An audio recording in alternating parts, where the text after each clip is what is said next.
Yo,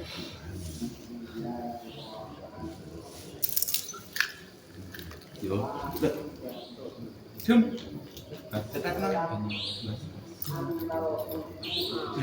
Bisa kan?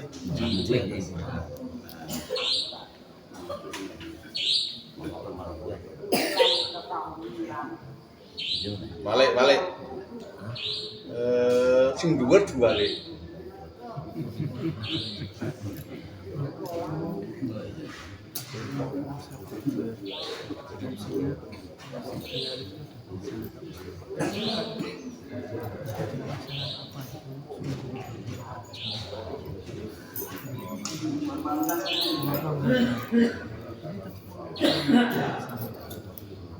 Gila.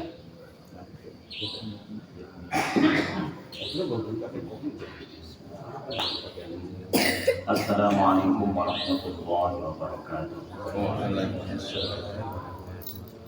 Bismillahirrahmanirrahim. Innal hamdalillah nahmaduhu wa nasta'inuhu wa nastaghfiruh wa na'udzu billahi min shururi anfusina wa sayyiati a'malina. May yahdihillahu fala mudilla lahu wa man yudlil fala hadiya lahu. أشهد أن لا إله إلا الله وحده لا شريك له وأشهد أن محمدا عبده ورسوله لا نبي بعده اللهم صل وسلم على محمد وعلى آله وصحبه أجمعين أما بعد.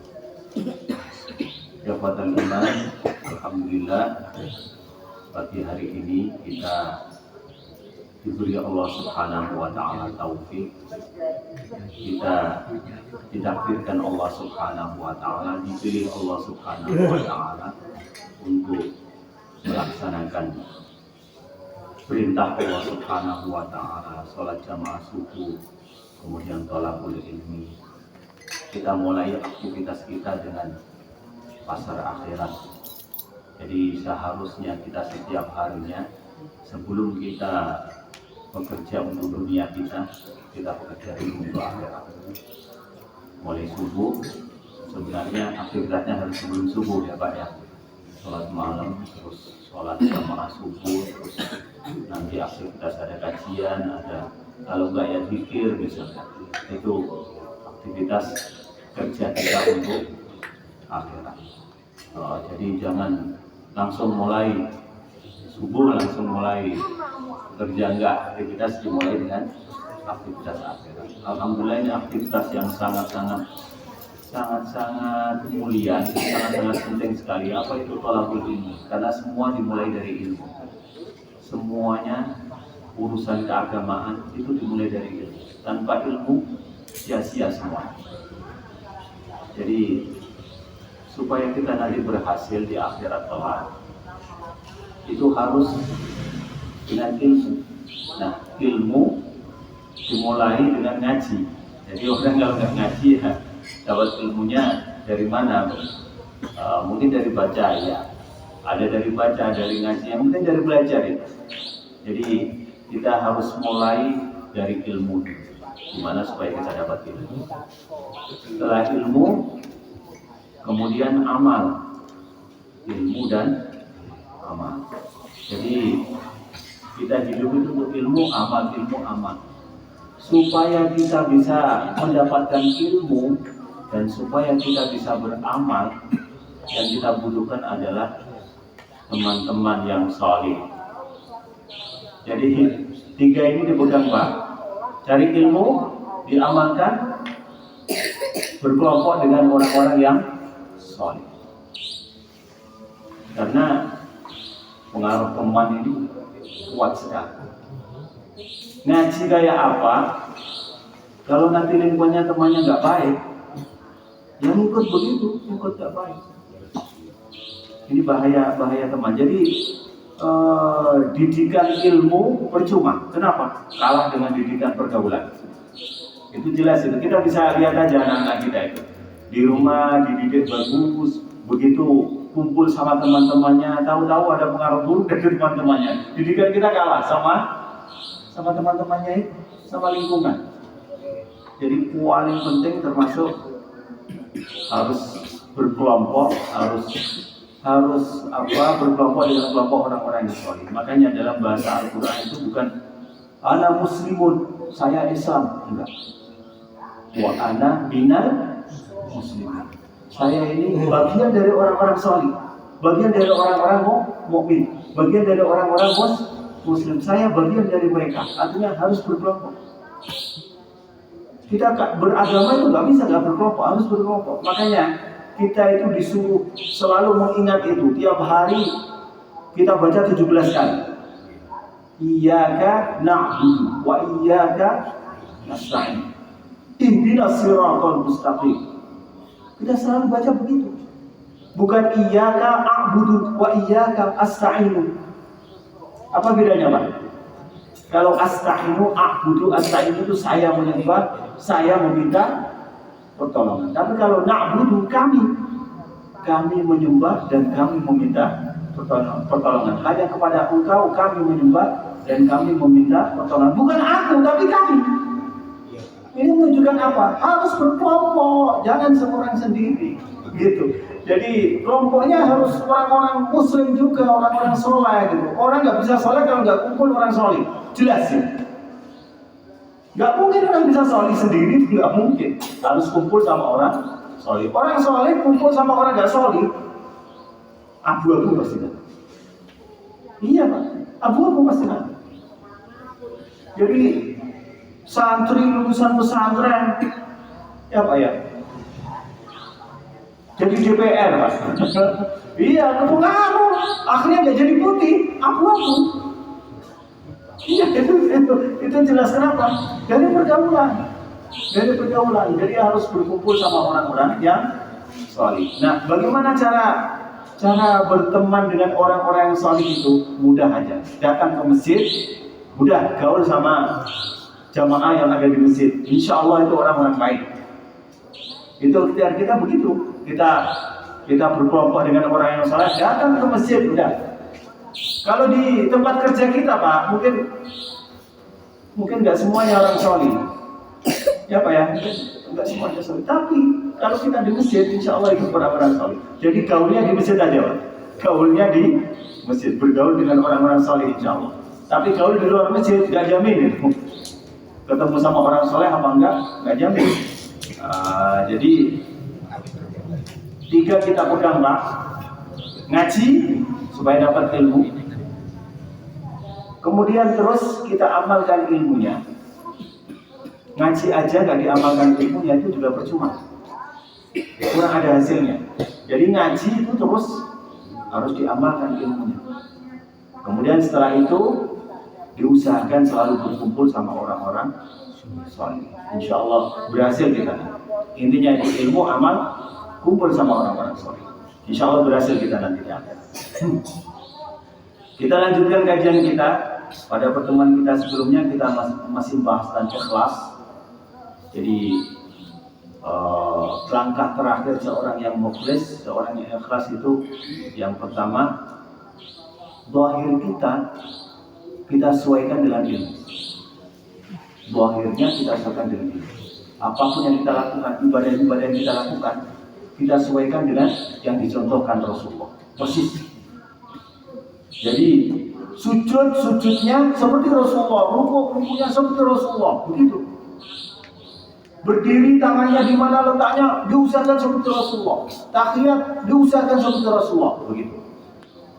Jadi segala macam ibadah kita usahakan persis seperti Rasulullah. Puasa bagaimana ya puasanya Rasulullah? Yang dilakukan ketika puasa apa aja? Ini kita usahakan zahir ibadah kita persis seperti Rasulullah. Jadi harus ngaji. Ini harus ngaji kan Pak? Kita nggak mungkin bisa sholatnya persis seperti Rasulullah kalau nggak ngaji. Kalau ikut-ikutan aja susah itu, nggak mungkin. Jadi harus ngaji. Harus ngaji bagaimana sholatnya Rasulullah. Nah itu doanya begitu. Kita sesuaikan sholat kita dengan ilmu. Ilmu itu apa? Ilmu itu kita sunnah itu. Kita ikuti sunnahnya Rasul. Cara-cara ibadah dari Rasulullah. Kemudian batin kita melihatnya hukum Allah. Apa maksudnya hukum Allah? Takdir Allah. Jadi kita harus merasa ketika berdiri, saya bisa berdiri ini dari Allah Ta'ala. Ketika ruko, saya ruko ini dari Allah Ta'ala. Ketika sujud, kita merasa sujud saya ini dari Allah Ta'ala. Selalu melihat ini dari Allah, ini dari Allah, ini dari Allah. Bukan dari saya. Ikhlas itu begitu. Hadihi minka. Ini dari engkau ya Rabb. Wa ilaika, dan untuk engkau ya Rabb. Jadi zahir kita sesuaikan dengan ilmu, dengan cara semua. Terus batin kita harus melihat ini dari Allah Ta'ala. Setiap gerakan kita ibadah itu dari Allah Ta'ala. Kita sedekah misalkan, zahirnya kita sedekah seperti aturan agama. Ada sir, ada alamnya misalkan. Ada sedekah yang sembunyi, ada sedekah yang diperlihatkan. Batinnya bahwa saya bisa sedekah ini rezeki dari Allah Ta'ala. Niat saya sedekah dari Allah Ta'ala. Begitu. Puasa misalkan, zahirnya kita puasa itu cara Rasulullah puasa bagaimana? Jadi cara Rasulullah puasa bagaimana? Kita ikut cara Rasul. Sahur sebelum subuh misalkan. Nggak makan, nggak minum, nggak kumpul istri sampai maghrib.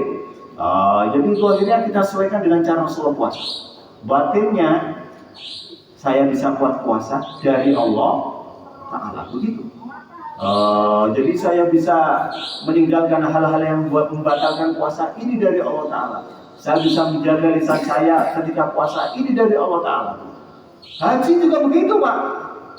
Jadi cara haji mulai dari ihram sampai wukuf, terus tawaf, sa'i misalkan, semuanya kita sesuaikan dengan cara Rasul. Batin kita, saya bisa begini ini, setiap gerakan yang saya gerakkan ini dari Allah Ta'ala. Jelas Pak? Nah, setiap kita ibadah kita amalkan itu. Jadi jangan hanya kita sesuaikan dengan cara Rasul aja, tapi batinnya nggak pernah merasa ini dari Allah Ta'ala. Lalai, gofrah dari itu. Akhirnya terus kita merasa apa? Itu dari saya. Sholat malam, saya itu yang sholat. Yang bangun masjid itu saya. Kenapa? Batinnya nggak melihat Allah Ta'ala. Jadi setiap ibadah itu zahir sesuai dengan sunnah Rasul, dengan cara Rasul. Batin harus selalu melihat hukum Allah, bahwa ini dari Allah Subhanahu Wa Ta'ala. Saya bisa bergerak, ini takdir dari Allah Subhanahu Wa Ta'ala. Akhirnya nggak merasa dari dirinya. Kalau nggak merasa dari dirinya, timbulnya nanti bukan ujub, tapi syukur. Jauh ujub sama syukur itu Pak. Syukur itu bagaimana Pak? Syukur senang karena dikasih nikmat Allah Ta'ala, bisa melayani Allah Ta'ala, bisa beribadah. Bangganya bangga ke Allah Ta'ala, membanggakan Allah Ta'ala, bukan membanggakan dirinya. Jelas ini Pak. Nah, setelah itu, jadi saya ulang lagi, zahir sesuai dengan sunnah Rasul. Batin harus melihat takdir Allah. Terus yang ketiga, Qur'an min rizqir rasul. Nggak ada di dalam hatinya tujuan yang berupa gambar. Apa maksudnya ini Pak? Jadi di dalam hatinya ini nggak ada tujuan yang tujuannya itu berupa gambar. Gambar itu apa? Ya yang kita lihat ini. Adzan misalkan, adzannya ini suaranya, waduh, lafaz adzannya udah sesuai dengan Rasulullah misalkan Pak maksudnya. Udah sesuai dengan Rasulullah cara adzannya. Cara Rasulullah mengajarkan adzan bagaimana? Udah sesuai. Terus setiap suara per huruf yang dikeluarkan berasa ini dari Allah. Nah. Tapi tujuannya gambar. Gambar apa Pak? Misalkan, wah tetangga masjid cantik ini. Akhirnya adzan, misalkan itu ada gambar apa? Gambar cewek cakep. Nah itu berarti bukan ikhlas itu. Jadi jangan ada gambar, jangan ada tujuan gambar. Gambar itu apa Pak? Gambar itu selain Allah Ta'ala. Selain Allah Ta'ala kan bergambar ya Pak? Iya, bergambar. Itu yang ada gambarnya Allah Subhanahu Wa Ta'ala. Jadi jangan ada tujuan yang berupa gambar.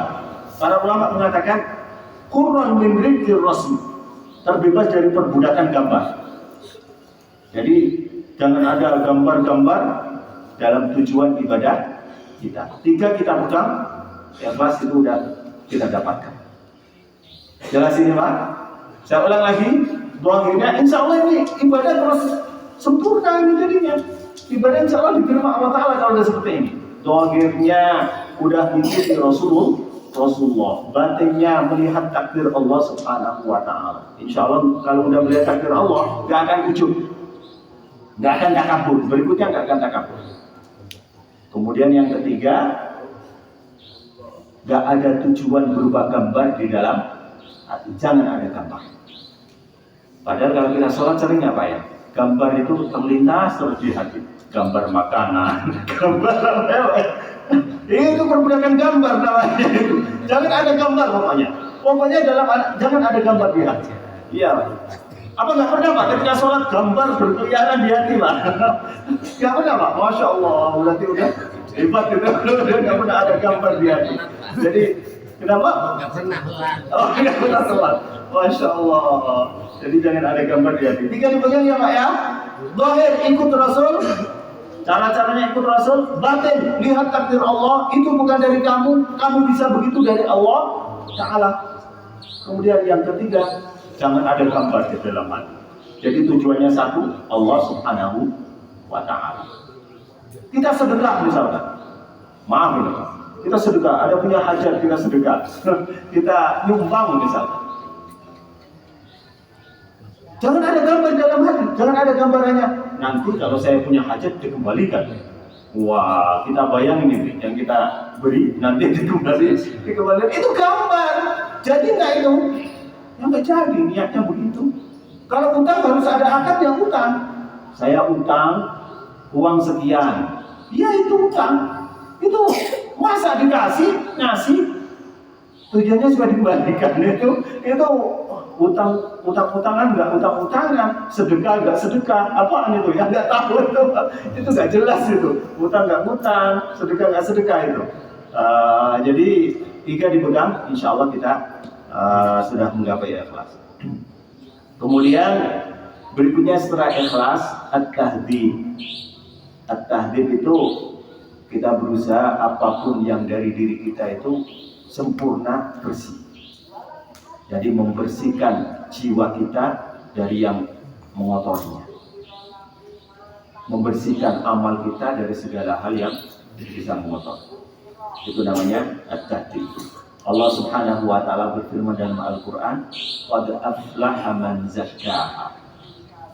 Sungguh beruntung orang yang membersihkan jiwa. Dari apa ya? Dari yang bikin kotor. Nah, para ulama mengatakan at-tahdid itu berada di 3 tempat. Yang pertama, khidmat atau amal. Yang kedua, tahdid pada hal atau kondisi hati, kondisi kejiwaan. Yang ketiga, pada maksud, tujuan segala macam yang kita kerjakan. Jadi tahdid terdapat pada 3 tempat. Yang pertama, tahdidul khidmah. Bagaimana supaya khidmah kita kepada Allah, bagaimana supaya pelayanan kita kepada Allah. Kita ini hamba. Ya Pak ya, hamba itu harus selalu melayani tuannya. Begitu. Jadi yang pertama yang harus dilakukan adalah Allah yukhalitu hajaha. Allah yukhalitu hajaha. Segala macam khidmat kita, amal kita, ibadah kita, jangan sampai bercampur dengan kebodohan. Harus ngerti benar ibadah itu seperti ini. Kalau bercampur dengan kebodohan, akibatnya apa? Sia-sia. Jadi amal kalau tanpa ilmu itu sia-sia. Pohonnya itu ilmu, buahnya itu amal. Pohonnya itu ilmu.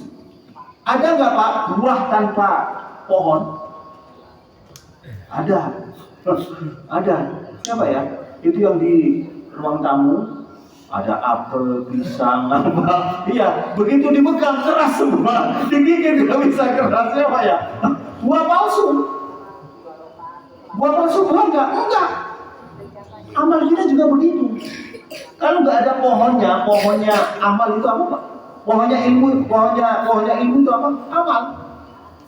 Kalau nggak ada pohonnya amal kita, nggak ada ilmunya, amal kita palsu, itu nggak amal, bukan amal.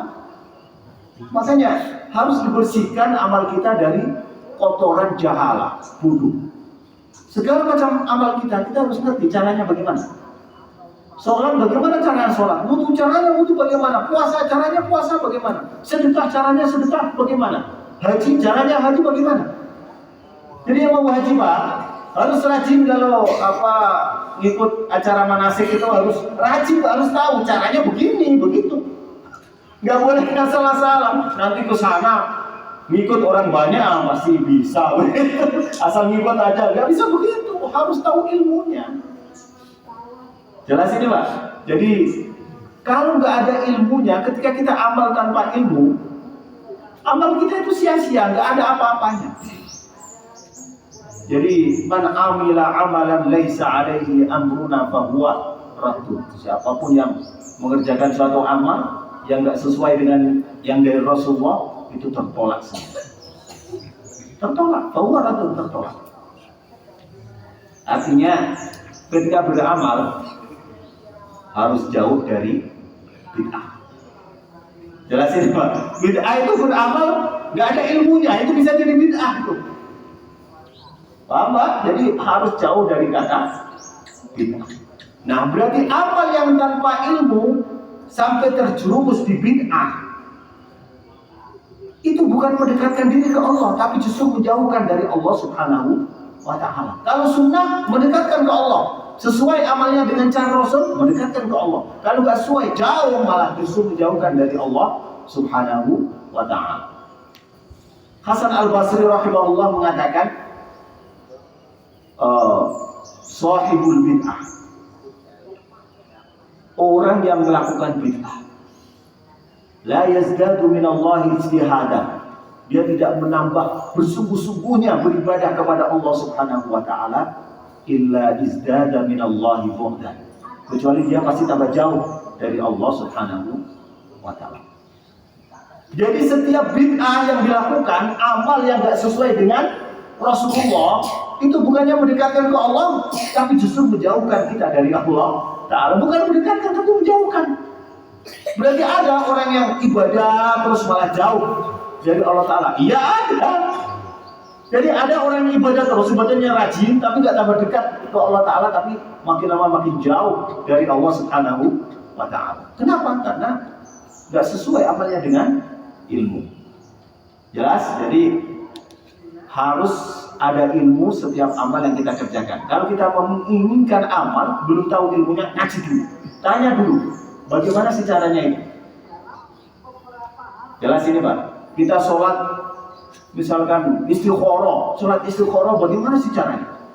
Kita belum paham sholat id, mau sholat id misalkan. Bagaimana sih cara sholat id? Harus tahu caranya. Kalau enggak, percuma nanti sholat. Ibadahnya percuma kalau enggak sesuai dengan cara Rasulullah. Yang kedua, setelah kita bersihkan amal kita dari jahalah, kemudian kita bersihkan amal kita dari adah, dari kebiasaan. Maksudnya begini, dibersihkan dari kebiasaan itu apa? Kadang orang itu beramal, dia kira itu beramal karena Allah Ta'ala, padahal dia beramal itu sebenarnya untuk dirinya sendiri, untuk kesenangannya. Jelasin Pak. Beramalnya sebenarnya bukan mencari ridho Allah, tapi karena dia senang aja melakukan itu. Jadi harus kita bersihkan itu dari kesenangan kita. Misalkan begini, contohnya, ada seorang salafus saleh yang mengatakan, saya berhaji berkali-kali. Saya haji berkali-kali. Haji itu tiap tahun haji. Kemudian ketika di rumah saya baru sadar bahwa saya haji itu sebenarnya karena senang aja. Kenapa? Ibuku minta minum.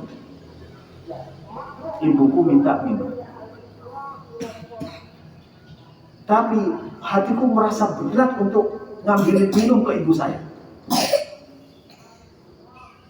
Saya baru tahu berarti saya melakukan haji itu karena kesenangan saya.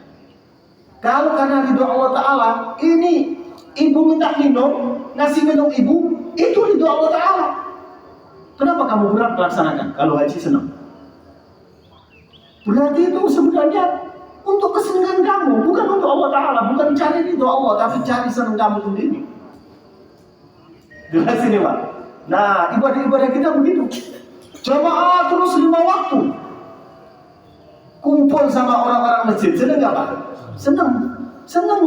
Hubungan itu bisa menyebabkan hati gembira gitu. Berarti senang hubungan sama orang-orang soleh. Senang itu. Tapi ketika di rumah misalkan, orang tua nyuruh apa kita nggak suka misalkan. Ini kamu cari sebenarnya ridho Allah, apakah senangnya begitu? Jelas ini Pak. Jadi harus dibedakan antara mencari ridho Allah dan kebiasaan kamu aja, senang kamu aja. Kalau kita mencari ridho Allah, harusnya segala hal yang itu dapat menggapai ridho Allah, kita dengan senang hati melakukan. Haji berat nggak Pak? Berat.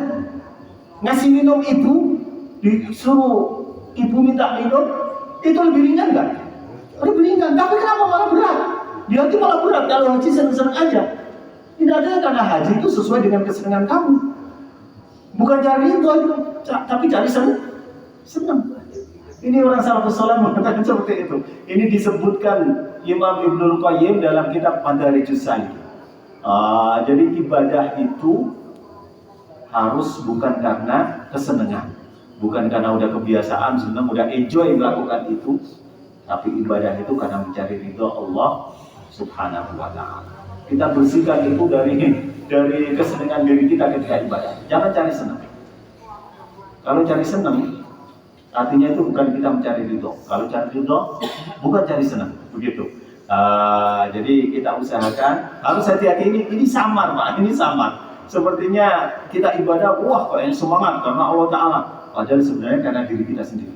Itu bisa begitu. Kita datang ke masjid semangat, jamaah. Kayaknya karena ibadah, karena cari ridho. Padahal sebenarnya karena diri kita sendiri. Untuk diri kita sendiri. Cari senang aja begitu. Jadi itu berarti ibadahnya, khidmahnya, ibadahnya kepada Allah nggak bersih. Ibadahnya kurang sempurna. Kemudian yang ketiga,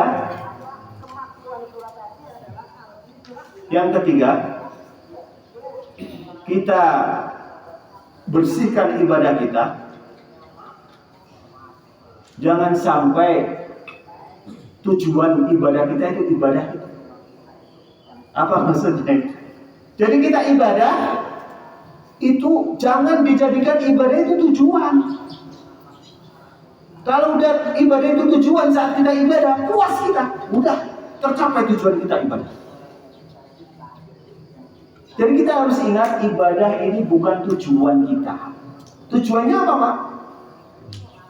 Ridho Allah Ta'ala. Kalau ibadah tujuan, saat sudah ibadah jamaah sholat subuh, puas sudah. Nanti suruh ibadah, suruh amal-amal yang lain, udah saya udah ibadah. Amal-amal sunnah, yang penting saya udah ibadah. Karena tujuannya dia ibadah. Jadi nanti nggak bisa semangat nanti ibadah. Qanaah gitu jadi. Qanaah dalam ibadah. Baik apa buruk Pak? Qanaah dalam ibadah. Baik apa buruk? Baik, Cukup Pak. Cukup udah. Sholat itu aja. Suruh amal-amal yang lain, suruh qobliyah ba'diyah. Yang penting udah ibadah itu saya ke Allah Ta'ala. Tujuannya ibadah, qanaah. Jadi qanaah itu baik. Para ulama mengatakan qanaah itu baik, kecuali dalam satu masalah. Qanaah dalam ibadah. Jangan hanya qanaah, harus 100 ibadah itu nggak puas begitu. Cari ilmu ibadah nggak Pak? Ibadah harus rakus dengan qanaah. Udahlah yang penting saya udah bisa sholat udah. Itu qanaah yang nggak bagus itu. Qanaah dalam urusan ibadah itu nggak bagus, perlu diingat. Jangan ada qanaah, harus rakus. Rakus nggak semuanya buruk Pak. Paham? Rakus nggak semuanya buruk. Rakus dalam beribadah bagus itu. Iya. Tapi kalau qanaah dalam ibadah buruk itu malah justru. Kalau urusan rezeki yang kita makan, misalkan yang kita minum, yang kita pakai, yang kita pergunakan, rumah apa, qanaah bagus. Tapi kalau ibadah nggak ada bagusnya itu qanaah. Yang timbul ketika ibadah itu jadi tujuan kita, ibadah jadi tujuan, yang timbul nanti qanaah. Jadi qanaah dalam ibadah qanaah itu nggak bagus, begitu. Tapi kalau tujuannya itu ridho Allah, terus rakus dia dalam beribadah itu, dalam beramal dia rakus, terus beramal terus. Kenapa? Yang dituju masih di depan, ini ridho Allah Ta'ala. Jangan sampai berhenti ini ridho Allah Ta'ala, begitu terus. Karena tujuannya ridho dari Allah Subhanahu wa Ta'ala. Jelas ini Pak? Jadi 3 hal yang perlu kita perhatikan supaya amal ibadah kita itu bersih, sempurna. Yang pertama, kita bersihkan amal ibadah kita dari kebodohan. Jangan sampai kita lakukan ibadah dengan bodoh, kita nggak tahu caranya bagaimana. Yang kedua, kita bersihkan amal ibadah kita dari kebiasaan kita, dari adat kita, dari yang kita sukai, dari rutinitas kita. Gitu. Jadi ibadah dilakukan bukan karena Allah Ta'ala, jadi karena rutinitas saja. Yang ketiga, kita bersihkan amal ibadah kita. Jangan sampai ibadah itu jadi tujuan kita. Bersihkan ibadah dari tujuan jadi tujuan. Jadi jangan sampai ibadah jadi tujuannya. Tapi ibadah itu wasilah. Ibadah itu perantara aja, perantara untuk menggapai ridho Allah. Yang penting ridho Allah Ta'ala ini. Allah Ta'ala nggak mungkin ridho ke kita kalau kita nggak ibadah. Ya udah ibadah begitu. Jelas ini Pak. Kalau udah begitu terus yang dicari ridho terus, waduh dia semangat, ini ridho Allah Ta'ala dilakukan, ini ridho Allah Ta'ala dilakukan. Kalau ibadah tujuan, yang penting udah ibadah, udah selesai. Yang penting udah sholat 5 waktu, udah selesai. Tujuannya ibadah, bukan mencari ridho. Kalau mencari ridho terus ibadah semua, baik ibadah yang kaitannya mahdhah, ibadah yang murni untuk Allah Ta'ala itu caranya khusus, baik ibadah yang mahdhah atau ghairu mahdhah. Ibadah-ibadah yang berupa hubungan dengan manusia misalkan. Itu terus nggak diperhatikan. Kenapa? Tujuannya ibadah, udah ibadah tadi sholat jamaah 5 waktu. Iya, nggak mau sedekah, buruk terhadap tetangga misalkan. Dia kira itu udah ibadah. Kalau bicara itu Allah Ta'ala nggak mungkin dia buruk ke tetangga. Jelas ini Pak? Alhamdulillah, insya Allah pada pertemuan kita berikutnya kita akan bahas tentang bagaimana membersihkan hati kita ini. Apa yang ada dalam hati, supaya nanti kalau hati bersih, terus perilaku bersih, kita lebih mendapatkan, kita akan mendapatkan kebahagiaan nanti, keberuntungan, keaflahan zakat. Kita lanjutkan kajian fikih kita. Oh ya, monggo. Kalau ibadah biasanya untuk kita tuh minimal tuh menggugurkan dosa, itu termasuk yang mana? Menggugurkan dosa. Ya. Menggugurkan kewajiban. Ya, menggugurkan kewajiban. Jadi itu ibadahnya orang terpaksa. Iya, ibadahnya orang terpaksa. Supaya nggak dosa, supaya wajibnya udah gugur, nggak diadab Allah Ta'ala. Ya, itu paling rendah itu. Memang Allah Ta'ala bikin wajib itu begitu, supaya kita nggak bisa lepas.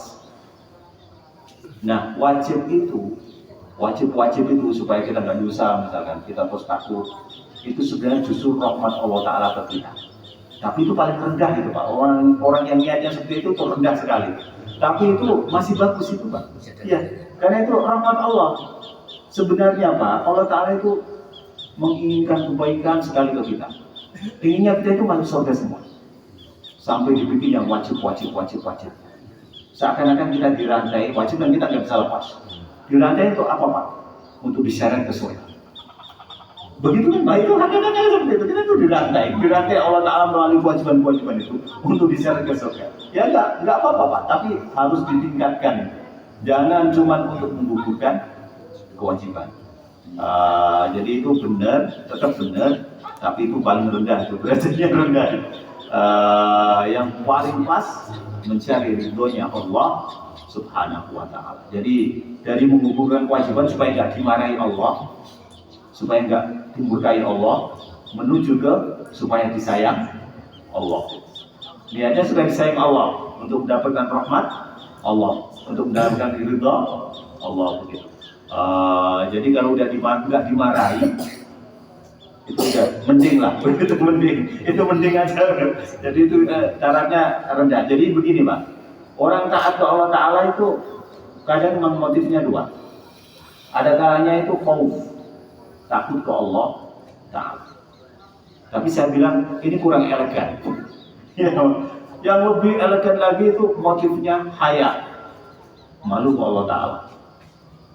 Dikasih Allah Ta'ala nikmat terus, masa nikmatnya buat nentang Allah, malu ke Allah Ta'ala. Itu kalau motif haya itu lebih bagus daripada motif khauf begitu. Jadi kalau malu ke Allah Ta'ala kenapa? Karena mau dikasih nikmat terus Pak, nggak berusaha untuk mencari ridhonya Allah. Jadi kalau kaya nanti timbulnya mencari ridho supaya diridhoi Allah Ta'ala. Kenapa? Kasih nikmat terus masa nggak berbuat baik ke Allah. Jadi motifnya beda-beda. Haya lebih bagus daripada khauf. Ya, monggo. Perbedaan antara qanaah sama istiqomah dalam Saya tadi katakan Pak, dalam beribadah itu jangan ada qanaah begitu. Harus tanpa qanaah. Kalau qanaah kita udah yang penting udah nggak dimurkai Allah Ta'ala. Yang penting nggak diadab Allah Ta'ala, nggak dosa. Itu qanaah dalam ibadah. Makanya saya katakan tadi, kalau motifnya itu karena biar nggak diadab Allah Ta'ala, itu qanaah nanti. Jadi kalau udah nggak diadab, udah begitu. Itu qanaah, itu nggak bagus. istiqomahnya gimana? Kenapa? Istiqomah tepat berarti. Antara istiqomah dengan qanaah itu tepatnya dalam ibadah itu antara istiqomah atau qanaahnya. Oh iya. Istiqomah itu kita continue terus dalam beribadah. Jadi orang istiqomah karena takut ke Allah Ta'ala, ya udah terus itu melakukan yang wajib-wajib aja, yang penting gak dihadap Allah Ta'ala aja. Itu istiqomah Pak, udah istiqomah itu. Kalau udah begitu terus istiqomah. Tapi alangkah baiknya istiqomahnya itu jangan qanaah dalam ibadah. Yang sungguh-sungguh dalam ibadah istiqomahnya begitu, itu lebih bagus gitu. Iya. Bagaimana caranya? Caranya itu jangan ibadah jadi tujuan. Jelas ini Pak. Jadi istiqomah itu ada yang taraf istiqomahnya itu tadi biar nggak dihadap Allah Ta'ala, begitu aja. Udah. Kalau udah nggak dihadap, udah begitu. Istiqomahnya begitu. Istiqomah dalam qanaah ibadah. Begitu. Ada istiqomah dalam cari ridho Allah Ta'ala. Jadi itu semangat ibadahnya begitu. Istiqomah itu kontinu, ibadah yang dilakukan secara kontinu, nggak naik turun begitu. Itu kurang istiqomah. Jelas ini Pak. Ada tanya lagi? Monggo. Cukup? Monggo Pak. Orang ibadah itu kan ada kata-kata mastatotum. Iya, mastatotum. Iya. Boleh ya. Iya. Iya. Istitoah itu apa? Istitoah antara mampu dan nggak mampu, bukan malas dan semangat. Gitu Pak. Kadang itu kita, waduh mastatotum begitu, waduh kita mampu melaksanakan, cuma malas saja begitu. Iya Pak. Jadi dia tuh merasa, waduh mastatotum, takwa itu mastatotum itu gini Pak. Ketika kita nggak bisa sholat berdiri, memang nggak bisa sholatnya berdiri nggak bisa. Nah duduk begitu. Jangan karena malas berdiri, duduk. Itu bukan mastatotum itu. Jelas Pak. Mastatotum itu sesuai dengan kemampuan. Kalau nggak mampu, nggak usah dikerjakan.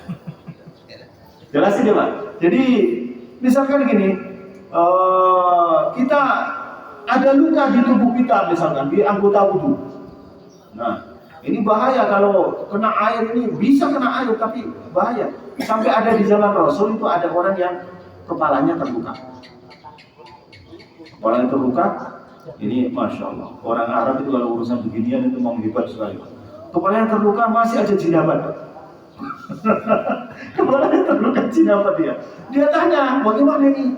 Kepala saya luka, saya harus mandi begitu. Apa bisa itu? Saya nggak mandi begitu. Kemudian dia jawab, yang ditanya jawab, harus mandi. Kamu jinabat begitu. Akhirnya benar dia mandi. Air masuk ini luka ya. Mati dia. Iya, mati, akhirnya mati. Rasulullah terus bersabda, "Qatalahumullah." Dia sebenarnya mau bunuh dia itu, yang bunuh itu dia begitu. Jadi, masya Allah, ini harus semampunya. Kalau nggak bisa kepala dibasuh, karena mandi harus merata. Tapi kalau nggak bisa begitu, bahaya itu. Itu namanya nggak punya kemampuan. Ya udah, diganti aja dengan tayamum, bisa begitu. Jelas ini, Pak. Nggak ada air untuk wudu misalnya. Ya mas tuh pakai debu tayamum. Jangan, waduh malas dingin pakai air, udah tayamum aja. Itu bukan masalah tuh, padahal kita mampu.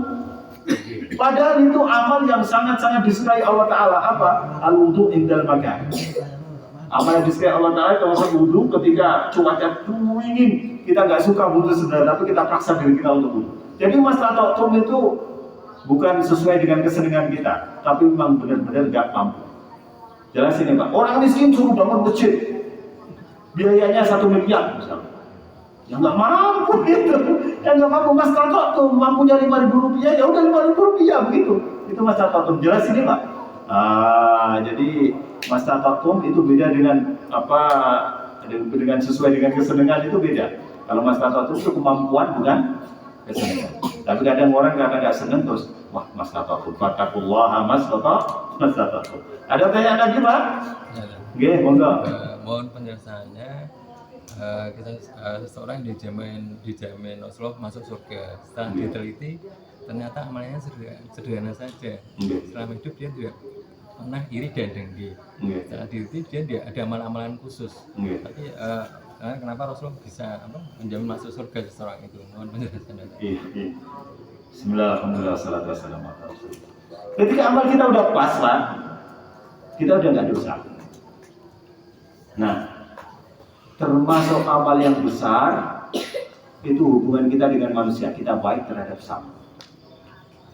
Makanya sampai ketika kita sholat terus, kita jamaah terus, puasa Senin Kemis nggak pernah berhenti.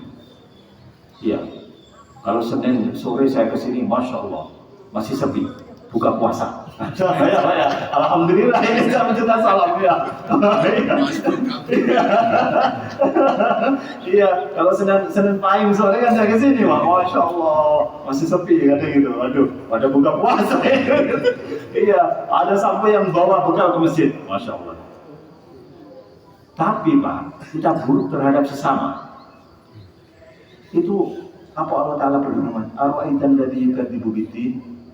Kalian tahu siapa yang mendustakan agama? Siapa itu yang mendustakan agama? Lanjutnya ayatnya apa Pak? Yang nggak sholat gitu. Ya ada nggak sholat di belakang. Padzalikal ladzi yadukul yatim.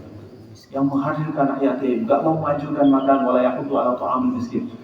Menganjurkan untuk ngasih makanan orang miskin aja nggak mau. Menganjurkan aja nggak mau. Apalagi ngasih makan? Ya udah enggak. Gitu. Jadi kita itu masih mendustakan agama. Walaupun kita ibadahnya rajin, tekun, tapi hubungan dengan sesama kita buruk. Itu masih mendustakan agama. Jadi termasuk amal ibadah yang besar ketika kita baik terhadap sesama kita. Termasuk memaafkan segala kesalahan-kesalahan saudara kita. Termasuk apa yang nggak ada iri dengki terhadap saudara-saudara kita.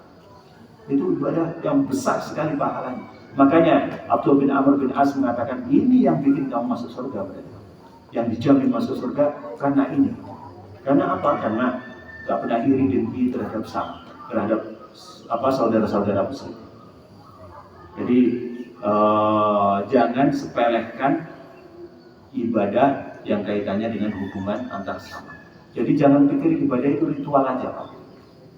Ibadah itu ada ritual, ada sosial ya Pak ya. Ini diingat, ada ibadah ritual, ada ibadah sosial. sosial. Kalau kita mikirnya kadang itu ibadah ritual aja, sholat, puasa, haji gitu. Iya, kita melalaikan ibadah sosial. Ini ibadah yang sangat-sangat besar. Bahkan itu orang yang sudah berhaji, Pak. Kadang saya itu pikir ini haji sebenarnya haji jebakan iblis. Saya pun bilang begitu. Kenapa, Pak? Dia haji berkali-kali haji. Tapi orang sekitarnya masih banyak yang membutuhkan. Kalau dia sudah haji, sebenarnya yang lebih perlu apa, Pak? Dia berangkat haji lagi atau bantu kasih modal tetangga yang membutuhkan begitu? Itu pun dia haji buat modal tetangga aja. Iya harus begitu. Jadi orang kadang nggak ngerti ini ibadah itu yang lebih penting yang mana? Kenapa? Karena itu tadi yang kita bahas tadi. Apa itu? Karena ibadahnya itu karena kesenangan diri aja. Haji sampai berkali-kali, tapi tetangga makan aja susah. Itu berarti ibadahnya karena kesenangan. Ibadahnya karena adat, kebiasaan, senang dia melakukan itu. Bukan karena mencari ridho Allah Ta'ala. Tapi dia merasa, saya mencari ridho Allah Ta'ala ini. Dengan haji saya mencari ridho Allah Ta'ala. Haji satu kali itu cukup, Pak. Kalau kita berhaji satu kali, ini tetangga udah pada mampu semua. Tetangga aja udah pada haji sendiri-sendiri misalkan. Udah pada kaya raya. Jadi masjid juga udah bagus misalkan. Ya udah kita haji lagi nggak apa-apa. Tahun depannya lagi masih begitu. Kita haji lagi nggak apa-apa. Haji tiap tahun 600 juta ya Pak ya. Haji Furoda itu. Iya nggak apa-apa silahkan gitu. Tapi kalau masih ada yang lebih penting begitu, jangan dahulukan hajinya. Yang penting udah haji sekali udah cukup itu. Ya Pak ya, jangan buat haji jadi kebiasaan ya Pak ya. Maksudnya itu kita ibadahnya haji itu karena seneng aja. Artinya bukan karena ridho Allah Ta'ala. Seneng nggak Pak Haji? Ini yang sudah pernah haji Pak Haji Nervan. Seneng banget ya Pak Haji ya. Seneng ya, di sana itu seneng Pak, benar. Di sini sakit-sakitan Pak, di sana semangat begitu, tahu-tahu sembuh gitu. Iya, seneng. Nah, karena seneng itu terus dia berkali-kali, Masya Allah. Iya, emang seneng. Tapi masalahnya ada yang lebih penting dari itu. Kayak tadi haji berkali-kali misalkan, ngasih minum ibunya aja nggak mau. Padahal Pak, ngasih minum itu pahalanya gede nggak? Surga Pak. Iya. Apalagi ngasih minum ibu Pak. Dalam hadis ngasih minum anjing Pak. Pelacur itu ngasih minum anjing, dosa zinanya diampuni semua sama Allah Ta'ala, dimasukkan surga. Nah, ibu kita sama anjing mulia mana? Mulia ibu. Waduh, itu surganya tingkat tinggi berarti itu Pak. Iya, bukan surga bawah, itu surganya tinggi. Kenapa? Yang dikasih minum ibunya, bukan cuma anjing. Anjing aja bikin wanita pelacur masuk surga. Dalam hadis Sahih Muslim begitu. Hadisnya sahih Pak. Jadi seorang pelacur dia mau mati, ambil apa? Ambil air di sumur itu, malah di sampingnya ada anjing yang kehausan. Dia kasih minum anjing, dia kemudian mati, udah nggak kuat lagi. Dia ampuni Allah Ta'ala, dalam hadis semua dosa diampuni Allah Ta'ala, dimasukkan ke surga. Apalagi ibu kita. Ini bagi bapak-bapak juga yang punya anak kecil. Tengah malam anaknya nangis, minta minum air susu, minta minum susu misalkan. Harus balap-balapan sama istrinya ini. Saya dulu gitu. Kenapa? Ngasih minum anak ini. Surga ini Pak. Tapi kadang malas. Yang istri bikinin susu, yang suami kamu Masya Allah. Pada kamu surga itu. Orang apa dengan surga? Iya, dikasih surga. Kamu aja sayang surga, saya neraka aja, berarti begitu. Iya sama dengan begitu yang punya anak kecil ini yang masih muda-muda ini. Mas Rian anak kecil. Iya, yang masih punya anak kecil, yang bapak-bapak mau udah laki-laki itu. Cucu ini ganti ya Pak ya. Yang bapak cucu nangis, langsung bikinin susu tengah malam begitu. Harus siap itu. Cukup Pak? Gak ada tanya lagi? Kita lanjutkan kajian fikih kita. Kita kemarin bahas sholat Jumat ya Pak.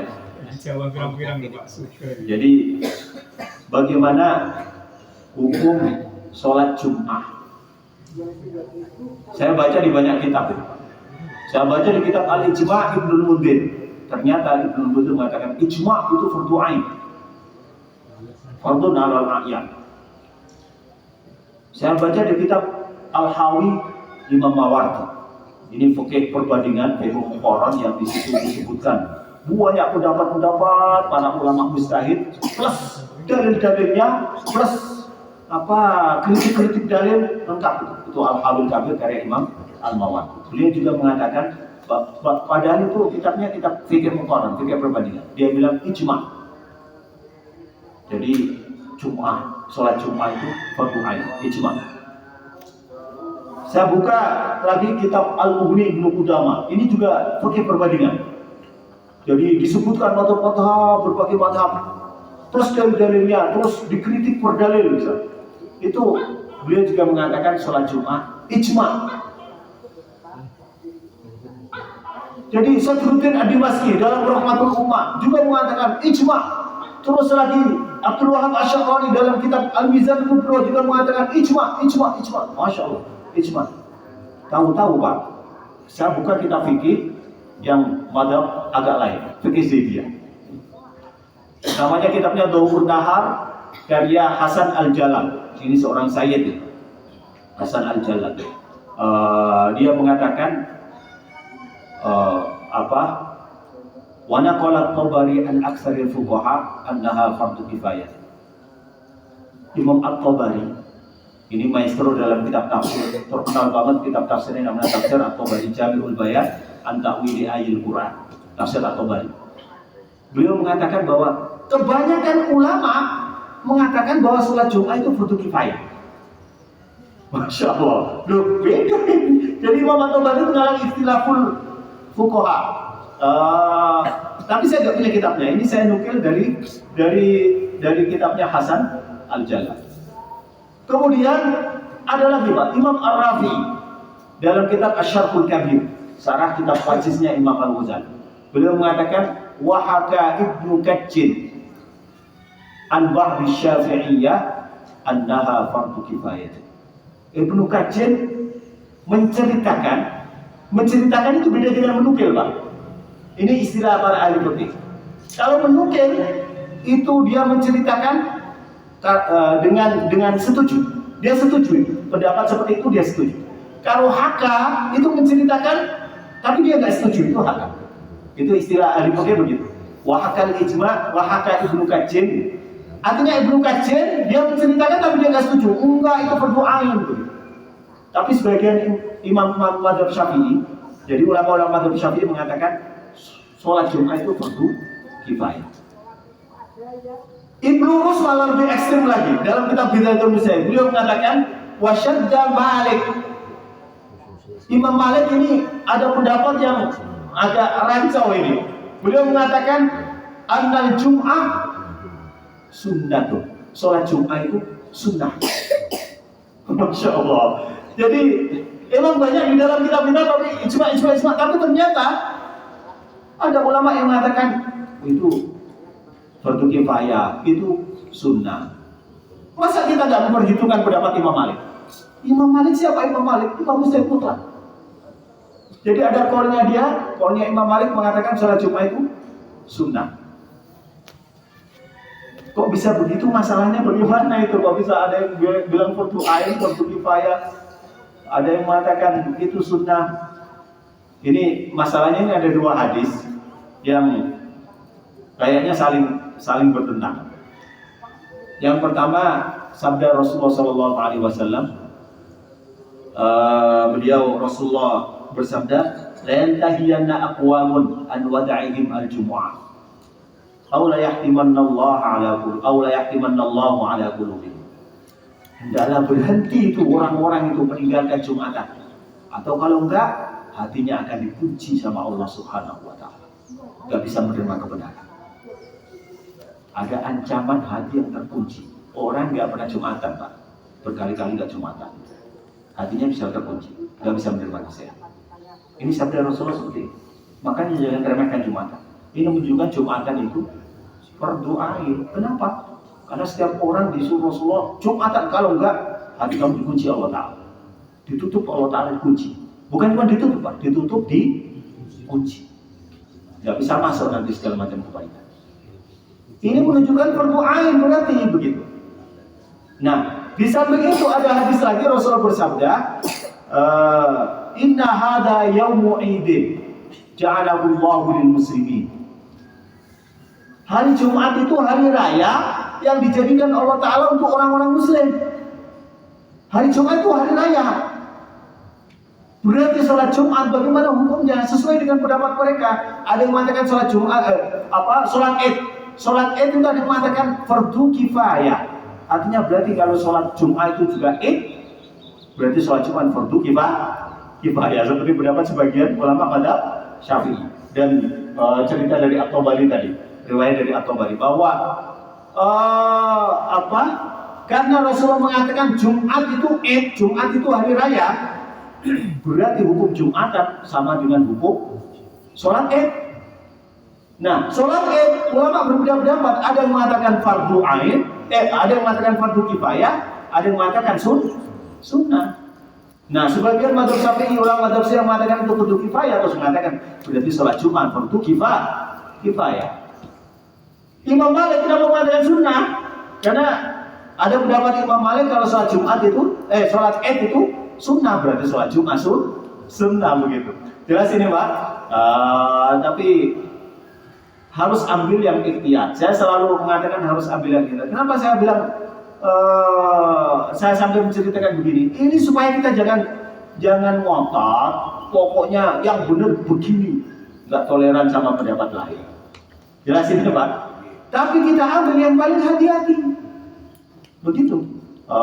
Jangan nanti kalau ada yang bilang fardu kifayah misalkan, kita wow, seakan-akan kita yang paling benar. Padahal sama-sama ada dalilnya. Dalilnya nggak bisa diterima. Gitu. Jadi dalil yang pertama, la yantahiyanna aqwamun an wadaihim al-jumu'at, itu hadis riwayat Muslim yang menunjukkan fardu ainnya sholat Jumat. Inna hadha yawma idin ja'alahu Allahu lil muslimin. Ini riwayat Imam Malik dan Ibnu Majah.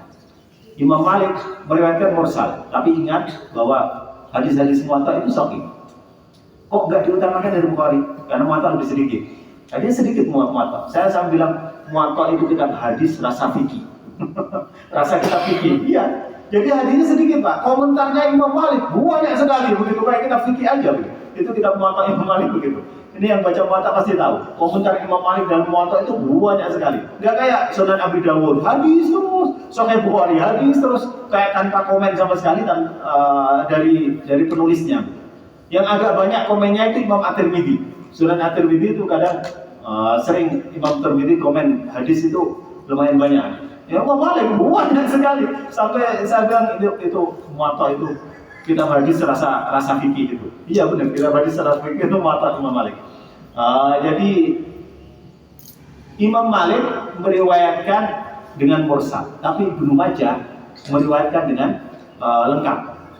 Jadi sahabatnya disebutkan Abdullah bin Abbas. Imam Malik dalam muwatta disebutkan sahabatnya, jadi mursal. Tapi tetap itu bisa diterima, ini sahih juga, sama-sama sahih. Ya udah, kita ambil yang hati-hati bahwa sholat Jumat itu fardu. Tapi andai kata ada yang bilang fardu kifayah, dia kepepet kalau nggak Jumatan. Ya udah yang toleran lah, nggak usah ngotot. Dalam masalah beginian nggak usah ngotot-ngototan. Nggak usah ngotot. Itu masih masalah khilafiyah, masalah istihadiyah. Perlu diingat Pak, nggak ada kata bid'ah dalam masalah istihad. Ya Pak ya, nggak ada kata bid'ah. Jangan bilang bid'ah. Jadi kalau ada orang yang kunut subuh Pak, jangan bilang bid'ah. Sama dengan kita bilang Imam Syafi'i itu ahli bid'ah. Parah nggak Pak? Waduh, kadang-kadang kita hebat di atas Imam Syafi'i. Ini kadang kita keterlaluan dalam masalah istihad aja kita masih bilang bid'ah. Bid'ah itu yang udah nggak masalah istihad, yang pasti-pasti aja itu. Itu baru kita bisa bilang bid'ah.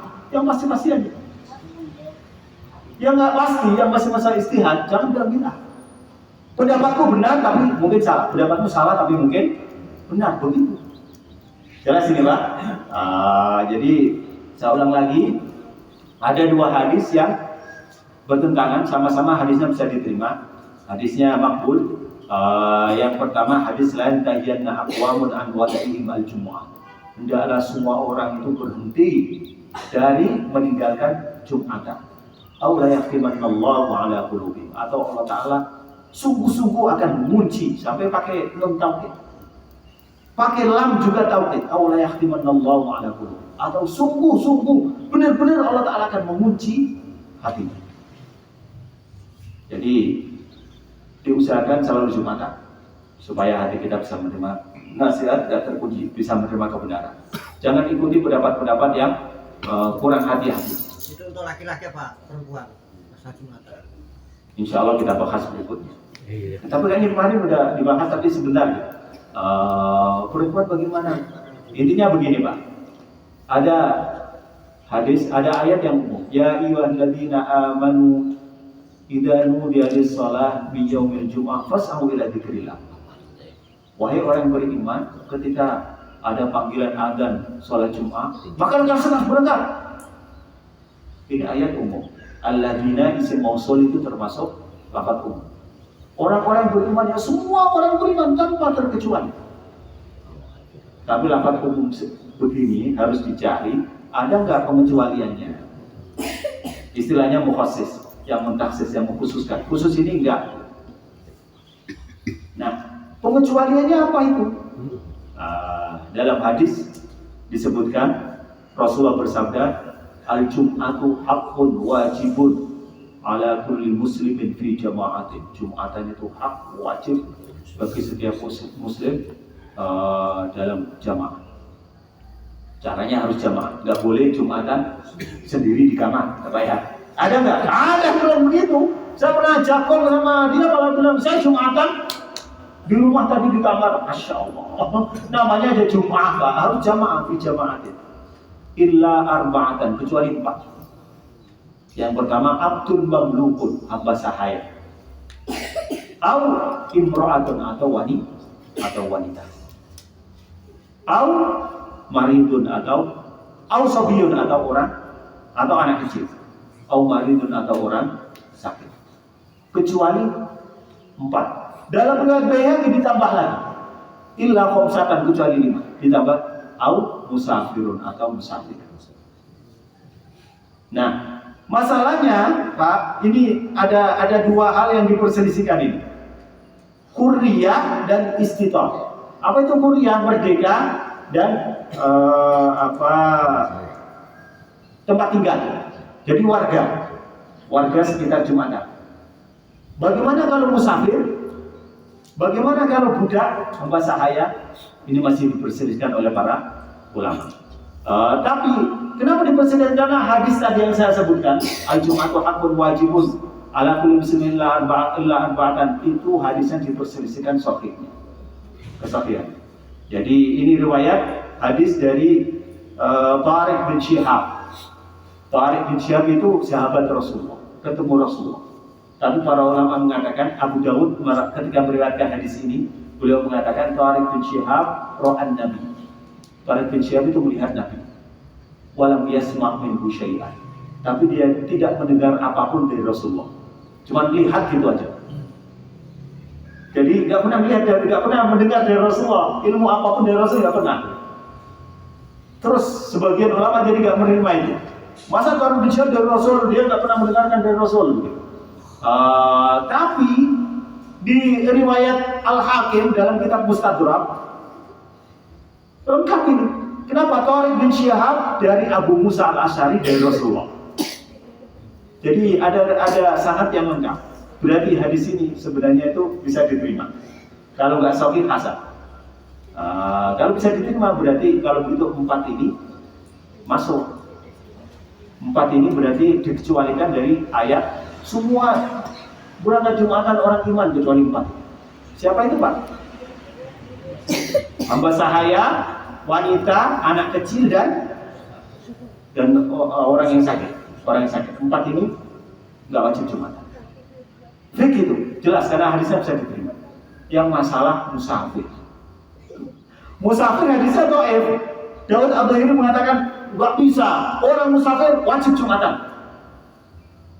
Paham ya? Jadi hadis pengecualian musafir dari kewajiban Jumat itu hadisnya dhaif, Pak. Hadisnya dhaif. Jadi ini riwayat Al-Hakam bin Amr. Perawinya ada yang namanya Al-Hakam bin Amr. Al-Hakam bin Amr kedudukannya dalam hadis bagaimana itu Al-Hakam bin Amr? Abu Zur'ah mengatakan mungkarul hadis. Mungkar itu Pak, hadis dhaif yang paling dhaif. dhaif lagi maudhu, palsu. Paham ini Pak? Jadi hadis kecuali musafir boleh nggak Jumatan, itu hadisnya dhaif, sedaif-daifnya dhaif, lebih dhaif lagi udah maudhu, palsu. Jadi kalau palsu, hadis palsu itu ada perawi yang kadzab, dibilang dia pembohong. Kalau mungkar itu ada perawi yang dicurigai dia berbohong. Muttahamun bil kadzib, dia ada kemungkinan bohong begitu. Jadi itu hadisnya udah tua sekali. Illa musafir, musafiran atau musafir nggak wajib Jumatan, itu nggak wajib bagi musafir. Itu hadisnya dhaif, dhaifnya dhaif. Kalau begitu Pak, kalau kita musafir berangkat ke Jakarta atau ke Surabaya, tetap berhenti Jumatan ya Pak? Jumatan. Iya Pak, Jumatan aja, Jumatan. Kenapa? Karena hadisnya dhaif. Iya. Kalau kita sakit, nah baru nggak berangkat Jumatan nggak apa-apa. Tapi kalau bepergian diusahakan tetap Jumatan. Walaupun ada pendapat, justru pendapat jumhur ini mengatakan musafir itu nggak wajib Jumatan. Tapi hadisnya tentang musafir nggak wajib Jumatan, hadisnya dhaif. Jelas ini Pak. Cuman kalau musafir itu ada rukhsah, tapi rukhsahnya nggak disebutkan Jumatan. Jumatan hadisnya dhaif begitu. Kalau qasar sholat, jamak sholat, memang itu rukhsah untuk musafir. Jelas ini Pak. Ada pertanyaan Pak sebelum kita tutup? Nggih, monggo. Begini,